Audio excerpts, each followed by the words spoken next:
Congress party ఇచ్చిన హామీల్ని తుంగలో దొక్కి రైతుల్ని మోసం చేస్తున్నందుకు ఈ కాంగ్రెస్ పార్టీకి కనువిప్పు జరగాలని చెప్పి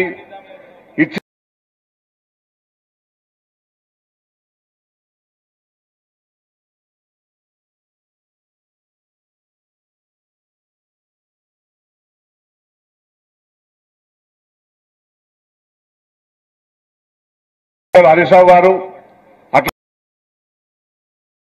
రెడ్డి గారికి సభాధ్యక్షులు పద్మాదేవి రెడ్డి గారికి నర్సాపూర్ అట్లాగే సీనియర్ నాయకులందరికీ కూడా మాజీ ఎమ్మెల్సీ సుభాష్ రెడ్డి గారికి మిగతా సీనియర్ నాయకులందరికీ కూడా నేను నమస్కారం తెలియజేసుకుంటూ ఈరోజు మనందరం కూడా ఇంతకుముందు చాలా మంది మన వాళ్ళు మాట్లాడుతూ కూడా రైతుల సంక్షేమం కోసం రైతు సంక్షేమం అనేది కేసీఆర్ నాయకత్వంలో ముందుకు పరిగెడుతుంటే కాంగ్రెస్ పార్టీ వచ్చిన తర్వాత రైతుల సంక్షేమం వెనుకకు పరిగెడుతూ ధర్నా చేయాల్సిన దుస్థితి మనకు వచ్చిందని చెప్పి చాలా మంది మన కల్పించింది మన రేవంత్ రెడ్డి ప్రభుత్వం. మన 10 సంవత్సరాలు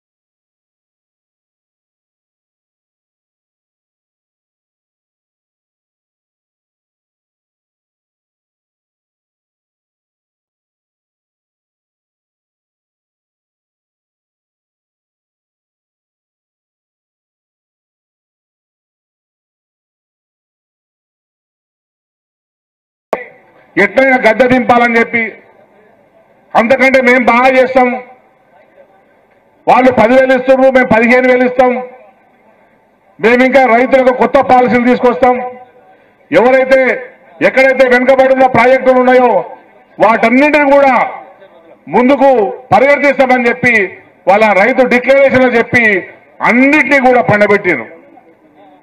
కేసీఆర్ హయాంలో హరీష్ రావు నాయకత్వంలో పరిగెడుతున్న ప్రాజెక్టుల నిర్మాణం ఇప్పుడు రేవంత్ రెడ్డి హయాంలో మొత్తం వెంటకపోయింది. ఒక్క ప్రాజెక్టు నిర్మాణం కూడా జరుగుతలేదు అనేది మీ అందరికీ కనిపిస్తున్నది. మన మల్లన్న సాగర్ నుంచి సింగూరుకు వచ్చే నీళ్ళ ప్రాజెక్టు ఇప్పటి వరకు ఊసే లేదు. అది రైతులకు పనికొచ్చేదే కదా, దాని ఊసు లేదు. అట్లాగే 19A మన టేక్మాలు, రాయకోడు టేక్మాలు, అట్లాగే మెదకు, అల్లాదురుగు, శంకరంపేట వీటన్ని మండలాలను సస్యశ్యామలం చేసే ప్రాజెక్ట్ అది, దాని ఊసే లేదు. నీళ్లు లేవు, రైతులను పట్టించుకునే దిక్కు దివానం లేని ఈ ప్రభుత్వం ఉన్నది కనుక ఈ ప్రభుత్వానికి గట్టిగా బుద్ధి చెప్పాల్సిన అవసరం ఉన్నది అని చెప్పి నేను మీ అందరికీ తెలియజేసుకుంటూ మనందరం కూడా ఈ ధర్నా కాంగ్రెస్ పార్టీకి కనువిప్పు కలిగించే విధంగా ఉండాలి. ఏదైతే ఎన్నిసార్లు మొత్తుకున్నా, ఎంతమంది రైతులు ఆత్మహత్యలు చేసుకున్నా, ఇప్పుడు నేను వస్తుంటే ఒక ముస్లాం చెప్తుంది, బిడ్డ 10 రూపాయలకు కూడా అడుక్కోవాల్సిన దుస్థితి వచ్చిందని చెప్పి ఏదో వీడియో వింటే నిజంగా మనసు అంతా బాధ అనిపించింది. అటువంటి ఒక దుర్మార్గమైన పాలన సాగిస్తున్నాడు రేవంత్ రెడ్డి.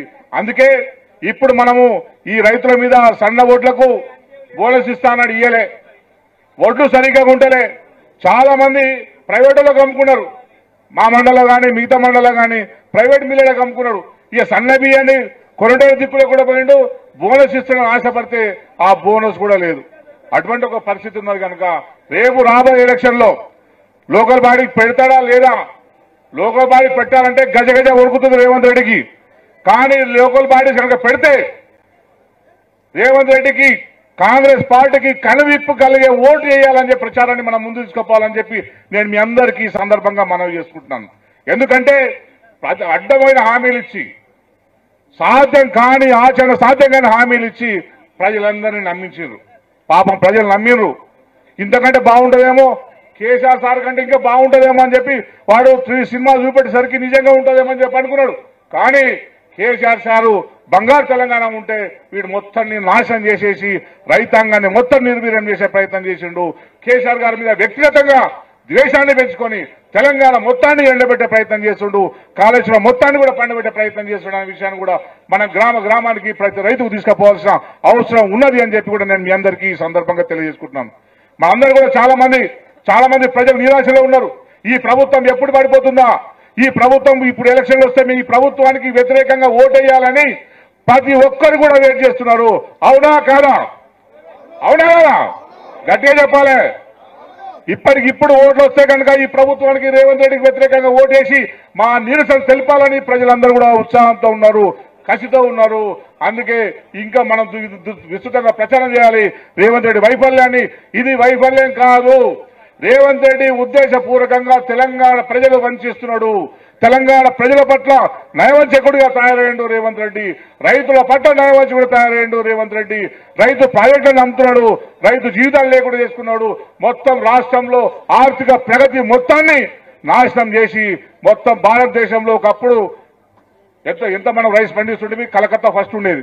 ఇప్పుడు సివిల్ సప్లై ఏంది, సివిల్స్ కలెక్టర్లకు ఇంటర్వ్యూ చేసే దగ్గర ప్రశ్న అడుగుతున్నారు, దేశంలో అత్యధికంగా రైస్ ఎక్కడ పండుతుంది అని చెప్పి కలెక్టర్లకు ఇంటర్వ్యూ చేస్తారు కదా. ఆ ఇంటర్వ్యూలు అడిగితే ఏ రాష్ట్రం అంటే తెలంగాణ రాష్ట్రం అని చెప్తే వాళ్ళు ఆశ్చర్యపోతున్నారు. అవునా, పశ్చిమ బెంగాల్ కాదా అని వాళ్ళు అడుగుతున్నారు. అటువంటి ఒక అద్భుతంగా రాష్ట్రాన్ని తీర్చిదిద్దిన పరిస్థితి కేసీఆర్ గారు ఉన్నారు కనుక మళ్ళీ కేసీఆర్ గారి నాయకత్వంలోనే రైతుకు పునర్వైభవం వస్తుంది, రైతుకు మళ్ళీ నవ్వు వస్తుంది. కనుక మనందరం కూడా బీఆర్ఎస్ పార్టీగా ఇంకా ప్రజల్ని మోటివేట్ చేయాల్సిన అవసరం ఉన్నది, ఇంకా మన కార్యకర్తలు మోటివేట్ చేయాల్సిన అవసరం ఉన్నది. ఈ ప్రభుత్వానికి కనువిప్పు కలిగే ఓటు స్థానిక సంస్థల్లో చేయాల్సిన అవసరం ఉందని చెప్పి నేను మీ అందరికీ తెలియజేసుకుంటూ ఇక్కడికి వచ్చిన కార్యకర్తలందరికీ మరోసారి కృతజ్ఞత తెలియజేసుకుంటూ సెలవు తీసుకుంటున్నాను. జై తెలంగాణ, కేసీఆర్ గారి నాయకత్వం, కేసీఆర్ గారి నాయకత్వం, హరిశన్న నాయకత్వం. జై తెలంగాణ. గౌరవనీయులు మా సోములు గారు, రైతు బంధు సమితి అధ్యక్షులు. ఎక్కడ సోములు గారు?